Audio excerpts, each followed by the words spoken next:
Hi ladies, today I'm going to talk about PAP test. What is a PAP test or what is a PAP smear? PAP smear is done to detect cervical cancer. It's a screening test.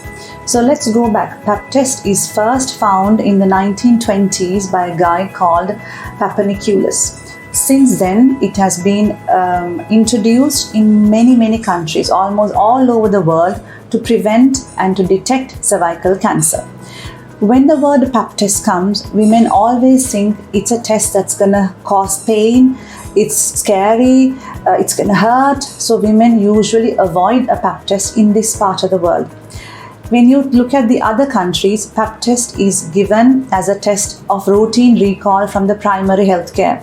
So women are routinely going for the test and getting detected if there is a problem. In this part of the world, it's not as a routine recall, but most of the government hospitals and the private hospitals are readily available, making it available for the public.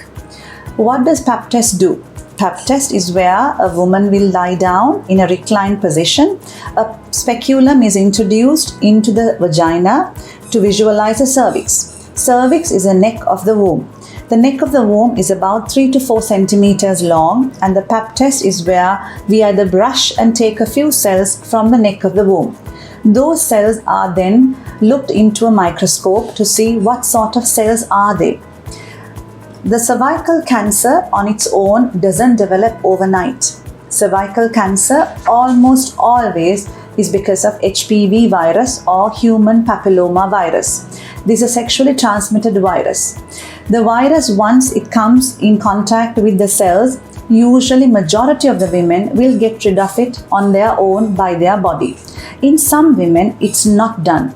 Hence, it takes years and years of transformation of the cells for it to become cancer. Usually from the time that you get the virus, it takes about 8 to 10 years for you to develop cervical cancer. So what does PAP test do? It detects the precancerous or pre-cancer state if there's a change on the cervical cells. Usually, PAP test is recommended for women when they become sexually active.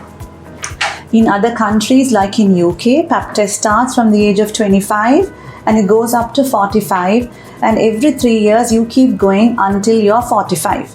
At the age of 45, from there until 65, you go every 5 years. So either way, the frequency and the routine recall, makes it readily detectable so that women do not get cervical cancer.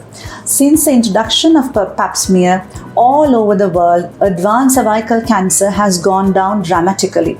But in our country, because women don't come forward to do the PAP smear, the time that we detect cervical cancer is almost always at the end, where it's already spread and the cancer stage has gone beyond the cervix. So I would advise all the women, PAP test is a little bit of invasive but almost not very painful. It's just more of a discomfort test, and only a little bit of brushing is done on the neck of the cervix. And please, today, if you haven't done a PAP test, after listening to this talk, please go ahead and do a PAP test. And it can save you and it can save a lot of women who you know. PAP test not only detects your precancerous state, it also detects whether you have any infection in the cervix. Even sometimes what happens is, even if a woman had some endometrial or a womb cancer, the cells can come down, and that also can be detected at the time of the PAP test. The PAP test also detects HPV as well. That is another test which we can include. So you can have the PAP test or the smear as well as the HPV test at the same time. So ideally, women should be carrying out these tests more regularly so you can be detected if there's any concerns at all. So PAP test is a simple test, a screening test to detect cervical cancer. If you like my video, do like it and do share, and if there are any questions or queries, please write it down on the comment and I will answer it for you. Thank you.